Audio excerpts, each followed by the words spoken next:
will worship you forever, love you forever, because this God is too good. I will worship you forever, love you forever, because this God is too good. Hey, I will worship, yeah, forever, forever, because this God is too good.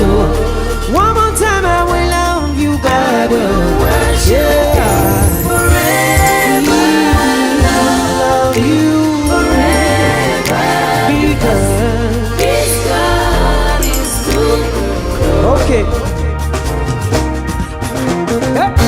Hallelujah, amen. Hallelujah, amen. Hallelujah, amen. Sing hallelujah, amen. Hallelujah, amen. Hallelujah, amen. Hallelujah, amen. Sing hallelujah, amen.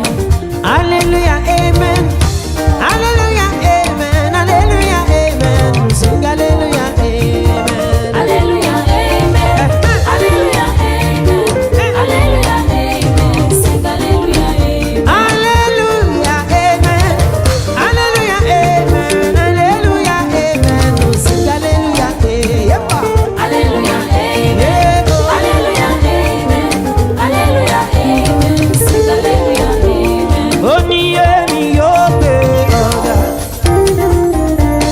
Ọlọ́run alágbára o, láàrin ọ̀pọ̀ ènìyàn o, èmi yóò gbé ọ̀gá, èmi yóò gbé ọ̀gá, Ọlọ́run alágbára o, láàrin ọ̀pọ̀ ènìyàn o. Èmi yóò gbé ọ̀gá. Dọ́lápọ̀ ló sọ pé èmi yóò gbé ọ̀gá, Ọlọ́run alágbára o, láàrin ọ̀pọ̀ ènìyàn o, èmi yóò gbé ọ̀gá, pariwo sókè. Èmi yóò gbé ọ̀gá. Ṣeré bèrè bẹ̀rẹ̀ bẹ̀rẹ̀ bí. Ọlọ́run alágbára. Láàrin Láàrin ọ̀pọ̀. ọ̀pọ̀ ènìyàn. Èmi yóò gbé Ó ní ọ̀gá. èmi tọ́pẹ́ tán sí mo mọ́ra mi. Èmi tọ́pẹ́ tán sí mo mọ́ra mi o. Èmi tó fojoojúmọ́ rí oore ọ̀fẹ́. Èmi tó fìgbà gbogbo rí àánú gbà o. Èmi tójú òtìrí tójú òní ti láyéláyé. Èmi tọ́pẹ́ tán sí mo mọ́ra mi. Pariwo sókè. Èmi tọ́pẹ́ tán sí mo mọ́ra mi. Ah! Èmi tọ́pẹ́ tán sí mo mọ́ra mi o. Èmi tó fojoojúmọ́ rí oore ọ̀fẹ́. Yeah!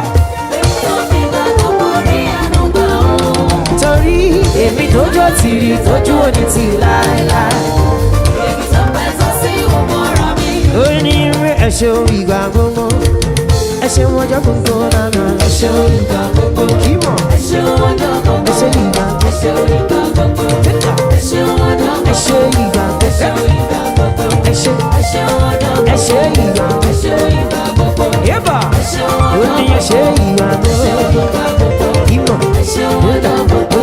Ẹ ṣeun ìgbà gbogbo. Ẹ̀ṣẹ̀ Ẹ ṣeun ọjọ́ ó gbogbo. yá ẹ̀ṣẹ̀ Ẹ ṣeun ìgbà gbogbo. ẹ̀ṣẹ̀ Ẹ ṣeun ọjọ́ gbogbo. lórí ọmọ, Ẹ ṣeun ìgbà gbogbo. lórí iṣẹ́, Ẹ ṣeun ọjọ́ gbogbo. lórí ilé, Ẹ ṣeun ìgbà gbogbo. lílọ bíbọ̀, Ẹ ṣeun ọjọ́ gbogbo. jíjẹ mímu, Ẹ ṣeun ìgbà gbogbo. sísùn jíjí. Ẹ̀ṣẹ̀ ẹ̀ṣẹ̀ ẹ̀ṣẹ̀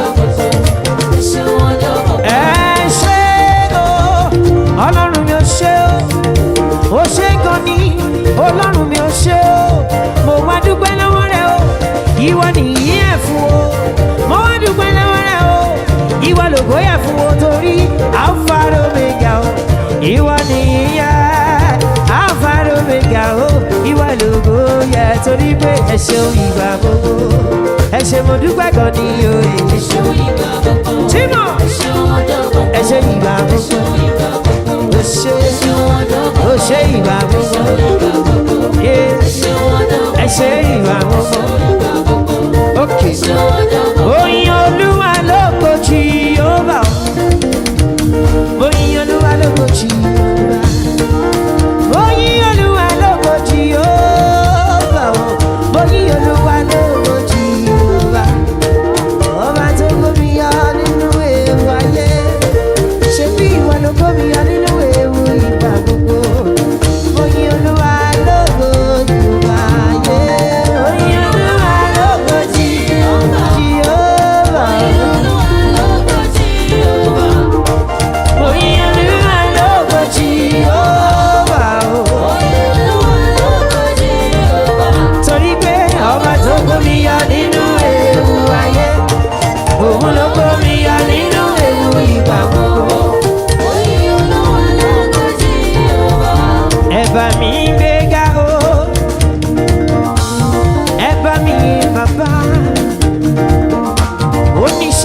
ìyanu nìyí o.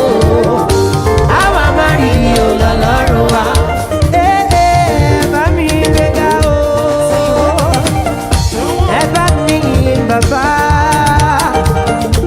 Oníṣẹ́ ìyanu nìyí o. Àwa máa rí o lọ́lọ́run bí pariwo sókè.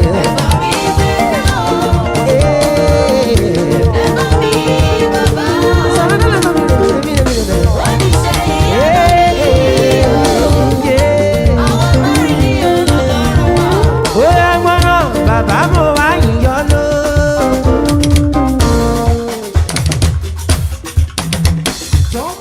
Ó jẹ́ káyédè mi mọ́lẹ̀ o. Yésù mo wá yíyọ lógo. Ó jẹ́ káyédè mi mọ́lẹ̀ o. Sọ̀rọ̀ sókè. Bàbá mo wá yíyọ lógo. Ó jẹ́ káyédè mi mọ́lẹ̀. Yésù mo wá yíyọ lógo.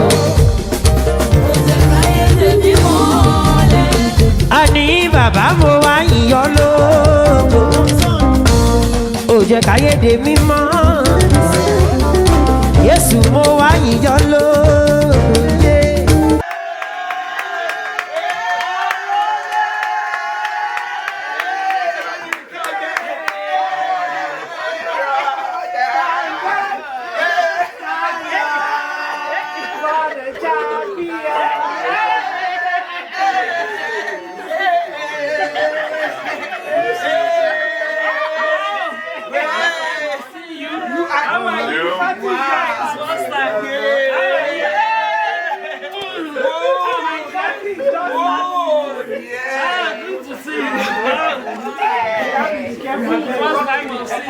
Peaceful. AY Kalala. Kalala Kalulu. How are you?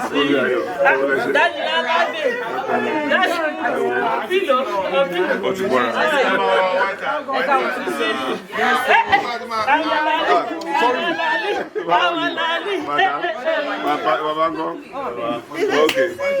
Good to see every one of you.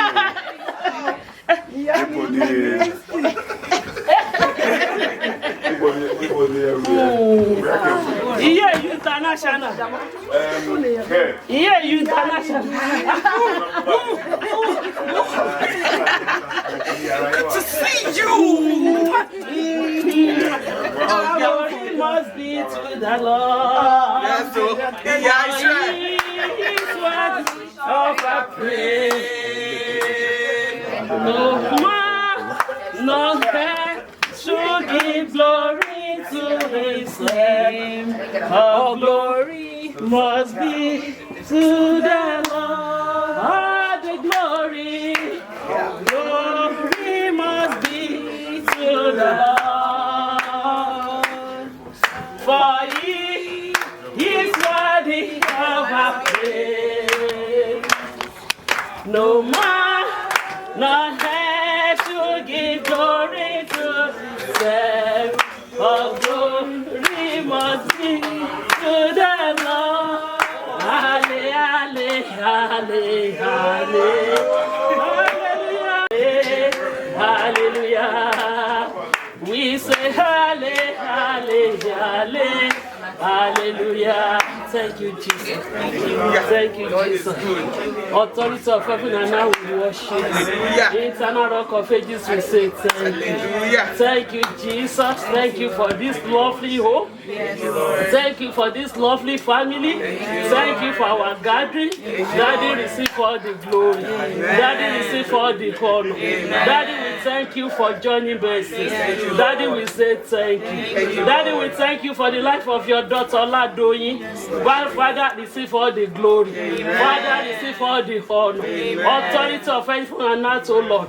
Is there anything in our life, oh Lord, that won't allow us to see your glory, to see your mercy today? Please, in your mercy, oh Lord, forgive us in the mighty name of Jesus. Forgive us in the mighty name of Jesus. Authority of heaven and earth, we cover this environment, we cover it in the blood of Jesus. Blood of Jesus. Blood of Jesus. We soak the atmosphere in the blood of Jesus. We soak individual in the blood of Jesus. We soak our garden in the blood of Jesus. We soak our going out and coming in with the blood of Jesus. We soak the celebrants in the blood of Jesus. We soak the celebrants, husband, the children, everybody, oh Lord, we cover them with your blood in the mighty name of Jesus. Father, we call upon the anointing of the Most High God. Father, let your anointing, let it overflow upon us in the mighty name of Jesus. Anointing of do not touch their mind. Father, let it run over us in the mighty name of Jesus. Authority of heaven and earth, we commit Saturday into your able hand, O Lord. Father, we want you to go ahead of defending, O Lord. We want you to dwell and defending, O Lord. We want you, Almighty, to move in a way you have never moved before. In the mighty name of Jesus. Father, our gathering on Saturday, O Lord, let it be to glorify your holy name. In the mighty name of Jesus. Let our gathering, O Lord, on Saturday to be to return all the glory, all the honor, all the adoration to you, O Lord, for the good thing you are going to do, of the greater thing that you have done. Daddy, receive all the glory, receive all the honor, receive all the adoration, O Lord. Father, we cover Oladoyin in your blood once again, O Lord.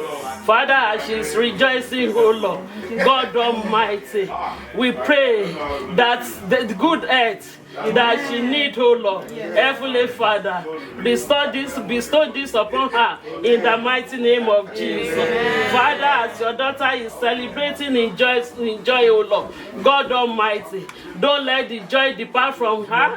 Don't let the joy depart from her home in the mighty name of Jesus. Authority of heaven and earth, oh Lord, all the children, oh Lord, Father, we bring them to your sight, oh Lord. Father, we want you to cover them with your blood. We want you, God Almighty, to protect them. We want you to guide them, oh Lord. We want you to lead them, oh Lord.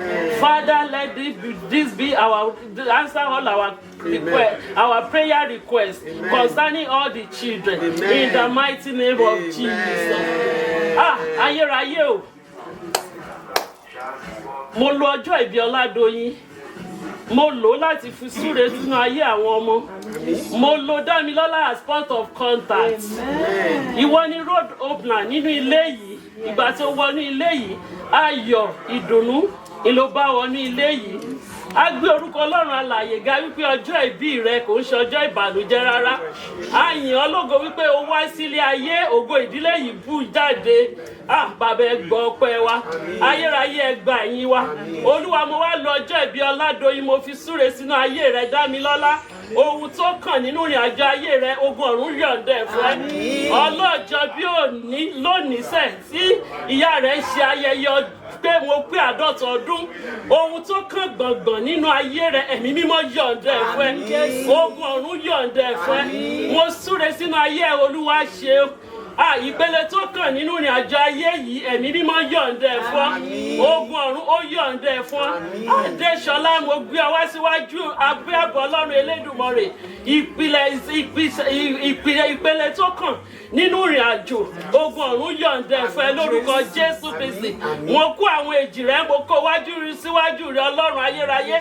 Ìwọ lọba tí tọ́ ìṣiṣẹ́ ẹ̀dá. Olúwa, ẹ tọ́ ìṣiṣẹ́ wọn lórúkọ Jésù Kristi. Olúwa, bí wọ́n ṣe ń dàgbà, jẹ́ kí wọ́n máa dàgbà nínú ẹ̀mí ọgbọ́n, jẹ́ kí wọ́n máa dàgbà nínú ẹ̀mí òye. Ayérayé o, gbogbo ibi tá ti máa gbórúkọ àwọn ọmọ yìí lórúkọ Jésù Kristi. Ibi gíga ni kó jẹ́ lórúkọ Jésù Kristi. Ibi gíga ni kó jẹ́ lórúkọ Jésù Kristi.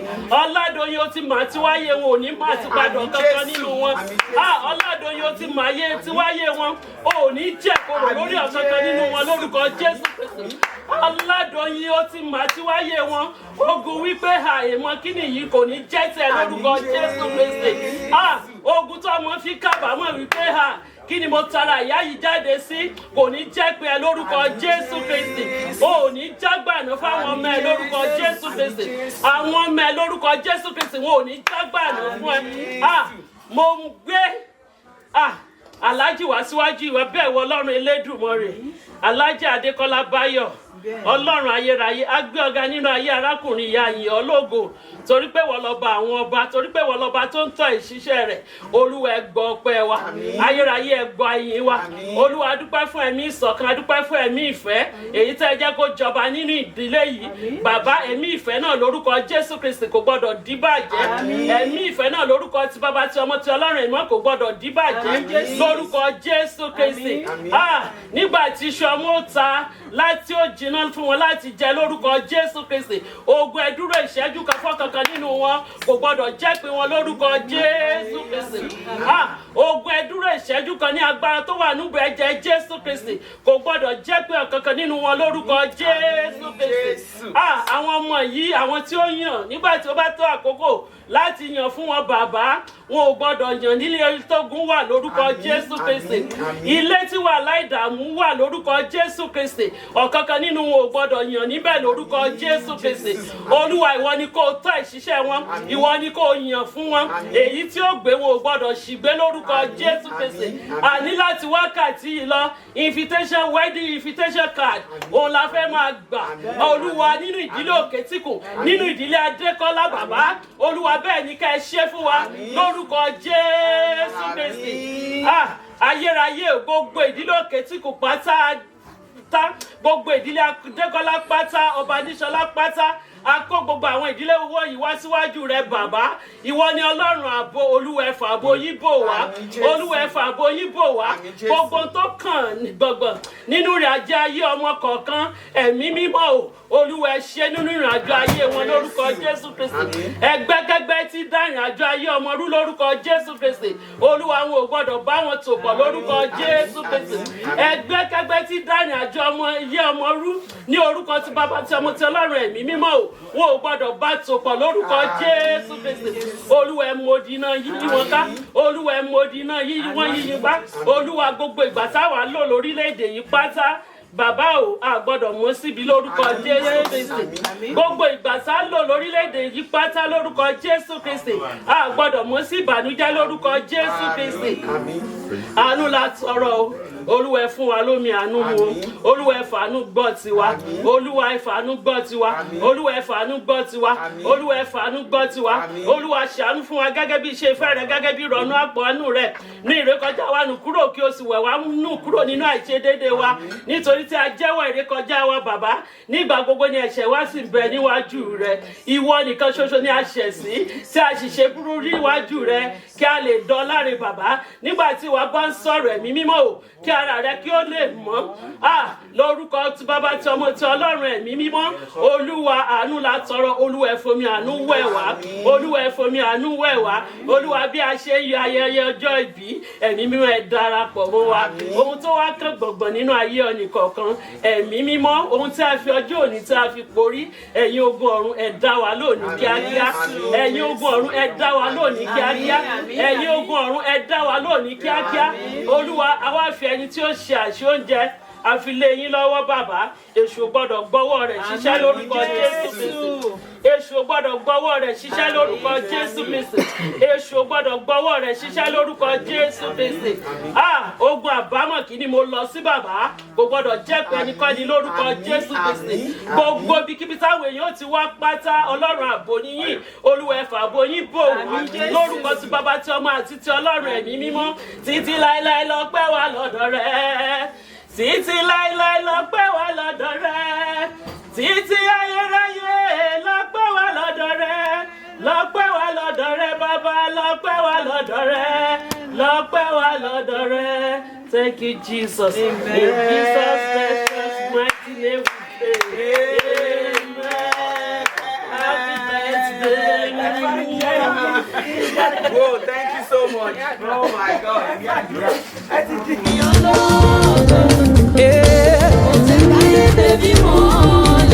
Olórí ìjọ tán láyọ̀ làwọn lè fún kí ó tó dé ìjọ táyé yóò máa kọrin dídó àgbẹ̀ ọkọ̀ àṣọ mìíràn ìrẹ́rìndùn ní fọlọ́run ìgbà. Ó yá gbọ́ Lẹ́bánánì kò tó.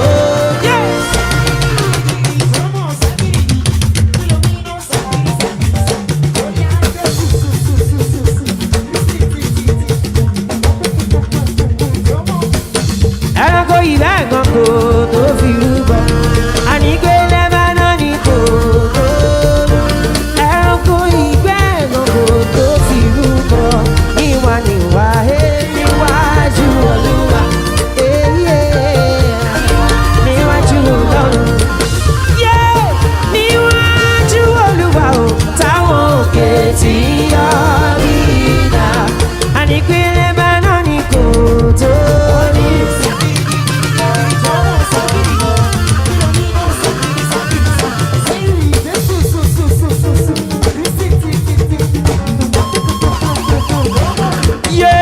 Lẹ́bánánì kò tó. Ẹranko ìgbà ẹ̀gàn kò tó fi rúbọ. Àní pé Lẹ́bánánì kò tó. Ẹranko ìgbà ẹ̀gàn kò tó fi rúbọ. Níwà níwáyé níwájú Olúwa. Níwájú Olúwa. Níwájú Olúwa o, táwọn òkè tí yọ. Ó yá ẹ wò mí ẹ tún mi wò, ẹwà Jésù bẹ lára mi, ó dá mi láwòrán ara rẹ̀ o, èmi lọmọ tó ń sọ yé. Ẹ wò mí ẹ tún mi wò, ẹwà Jésù bẹ lára mi, ó dá mi láwòrán ara rẹ̀ o, èmi lọmọ tó ń sọ. Ó ní kábíyèsí Ọlọ́run ayọ̀, ẹni mímọ́ funfun báláwo, àkàwé òsì ó láyé lọ́run o, bẹ̀tì ń bẹ̀lẹ̀ ó máa bẹ̀, Your Majesty ẹ tóbi jù, mo kàwọ́ sókè fárúgbó ọjọ́, ìjọba lẹ̀rẹ̀ mọ́gàjì ọ̀run, you was an instant, ó ní I am a very big God, yeah. It's always by my side. A very big God, I am a very big God, it's always by my side. A very big God, oh yeah, mo ní kò wo mi ò tún mi wò, ẹwà Jésù bẹ lára mi, ó dá mi láwòrán ara rẹ̀ o, èmi lọmọ tó ń sọ.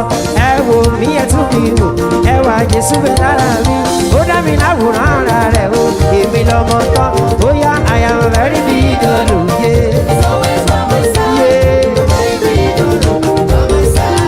kábíyèsí o Ọlọ́run ayọ̀, ẹni mímọ́ funfun báláwo, àkàwé òsì láyé lọ́run o, bẹ̀tì ń bẹ̀rẹ̀ ó máa bẹ̀, Your Majesty ẹ tóbi jù, mo kàwọ́ sókè fárúgbó ọjọ́, ìjọba lẹ̀rẹ̀ ó mọ́gàjì ọ̀run, he was an instant. Ó yá I am a very big God, it's always by my side.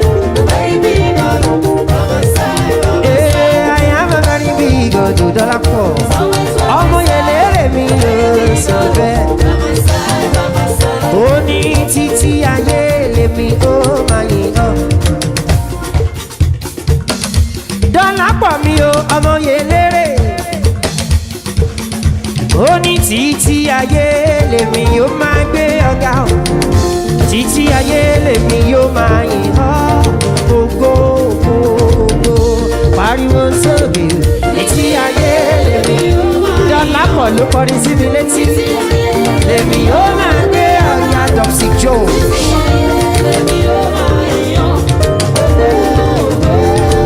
Àgbé ọkàn wá sókè, nírò ire dídùn ní, àwa kígbe, àwa fi fọlọ́run ìgbà. Ó ní ọmọ Ọlọ́run yẹn, tọ́lá tí mo bú sí àpò, pé ọ̀nà ilé wá sí ọkàn wá ṣàfẹ́rí rẹ̀ o. Ní bó ṣe àóyè à, ní ọmọ wọn lógo, ogun fọlọ́run hallelujah. Ó ṣe ẹ ṣé Jésù, ó ṣé ọba mímọ́, ó Jésù, ó ṣé gidi gan yé. Ó ṣé Jésù, ó ṣé ọba mímọ́, ó Jésù, ó ṣé gidi gan. Ó ní ó ṣé Jésù tó fìfẹ́ ládàá mi sí, ọ̀pọ̀lọpọ̀ ló ti kú tí wọ́n ti filẹ̀ gbóra. Ó wòlúwa lánàá bẹ́ẹ̀ o, ó fìfẹ́ ládàá mi sí, ògo ìyìn ọlá ló yẹ ọ́. Ó ní Lẹ́bánánì kò tó.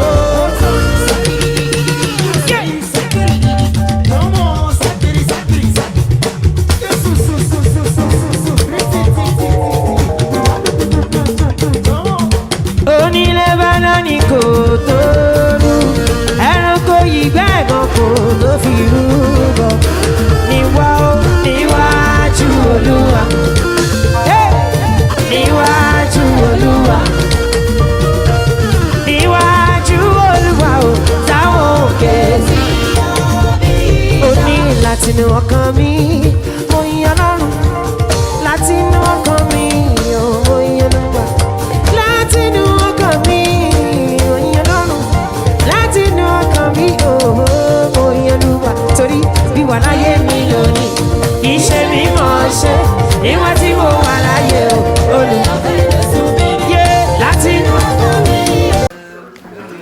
I'm not the birthday girl. I'm the birthday girl's daughter. Hey. I'm not the birthday girl. I'm the birthday girl's dancing niece. Yeah? Yeah. I'm not the birthday girl, the birthday girl's cool nephew. Hey. We're the celebrants twins. Celebrant, I'm the celebrant's sister-in-law. I'm not the celebrant, I'm the celebrant's nephew. Not the celebrant, I'm the celebrant's brother. Okay, I'm not the celebrant, I'm the celebrant's brother. Immediate older brother. I'm not the celebrant, I'm the celebrant's bestie, and I'm here for the job. I'm not the celebrant, I'm the celebrant's new boyfriend.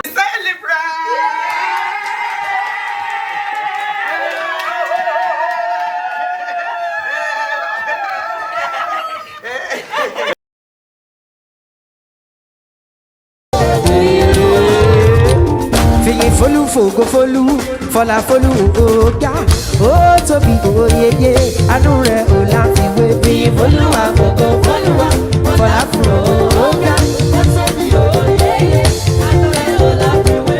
Fìyìn folu fogo folu, fola folu oga, o tobi oyeye, anu rẹ̀ ò láfiwé. Fìyìn folu agogo foluwa, fola folu oga, o tobi oyeye. Sọ́wọ́n rí mẹ́, olùdaríjì ni olùfẹsẹ̀jì ọpẹ́ ni mò ń wá. Olùdaríjì ni olùfẹsẹ̀jì ọpẹ́ ni mò ń wá. Olùdaríjì ni olùfẹsẹ̀jì ọpẹ́ ni mò ń wá. Olùdaríjì ni olùfẹsẹ̀jì ọpẹ́ ni mò ń wá. Oh, yeah, it's amazing how you love me. It's amazing how you do the things you do for me. Testimony, oti papa, papa. Testimony, oti yakmano. It's amazing how you love me. It's amazing how you do the things you do for me. Testimony, oti papa. Testimony, oti. Oh yeah, give me money. I want to sing for the Lord. Give me chance, I want to praise my God. Oh yeah, Jonana, Jonana, Jonana, me Jonana. Give me chance, I want to praise my God. Somebody give me one, I Jonana.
Thank you, my man. Thank you, my Maker.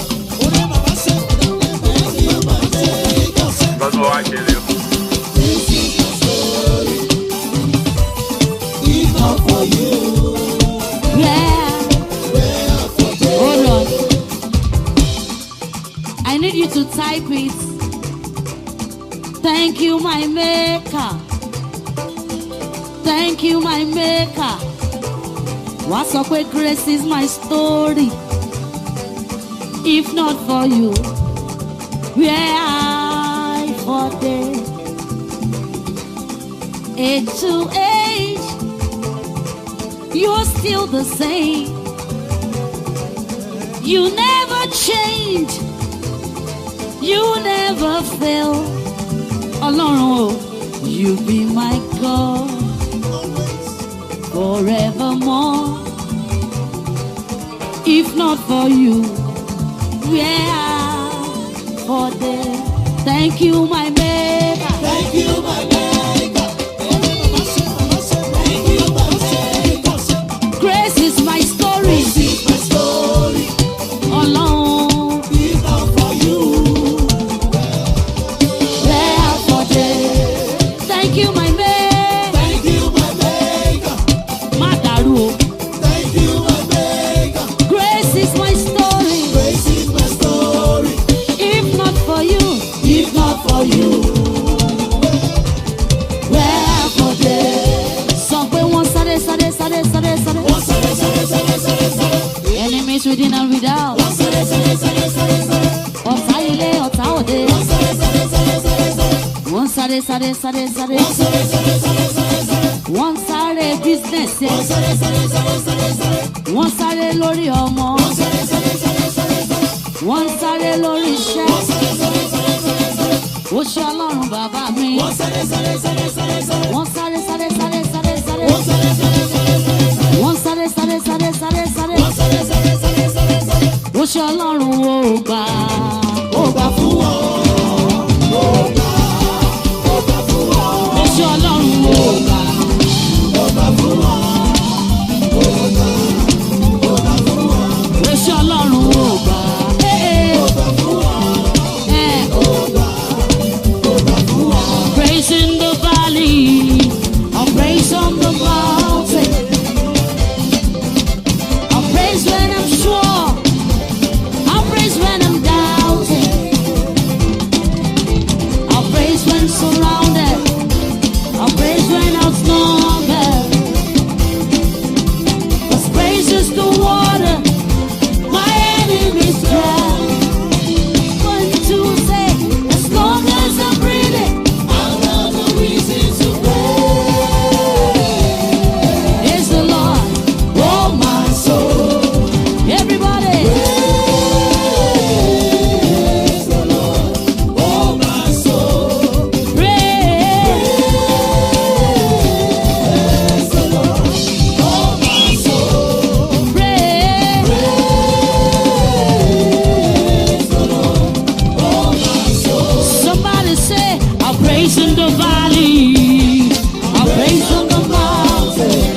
Jésù kò sí salvation. Láìsí Jésù ní wọ́n débẹ̀ o. Torí láìsí Jésù kò sí salvation.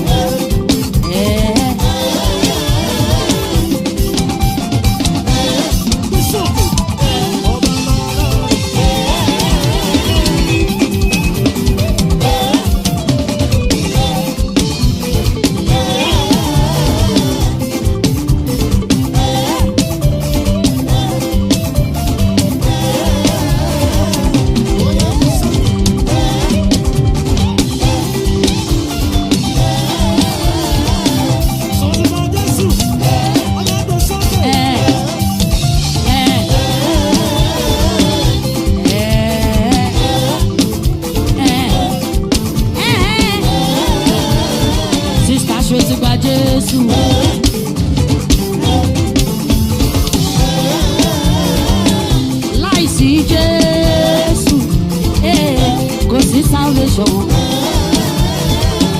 Láìsí Jésù kò sí salvation.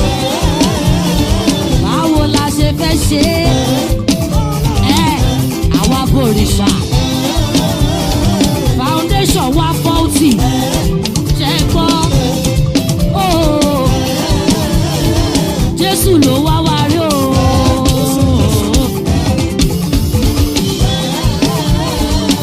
Salvation yìí ìgbàlà ni ó jẹ́ kókó. Mọ́mí foundation wa faulty.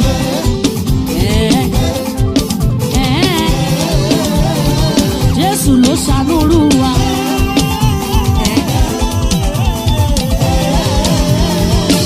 Jésù ló gbé wa sókè, ó gbé wa sórí. Ṣèbí Jésù ló gbé wa sórí, ó gbé wa. You carry my matter for your head, oh, you still dey bless me. To the left and right.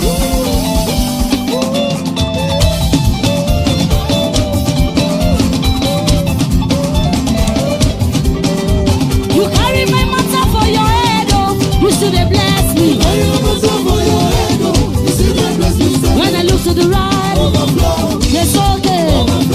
To the left, it's okay. Ah, baby. Papa said, what's the record say? What's the papa say? You carry my matter for your head, oh, you still dey bless me.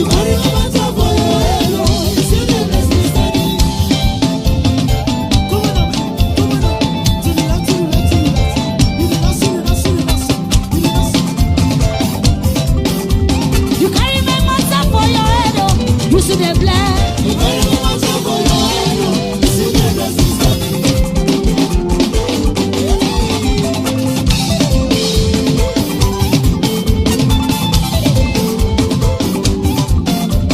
You carry my matter for your head, oh, you still dey bless. When I look to the right, look to the left, up and down, and sorrow's okay. Up and down, up and grateful, but I'm already.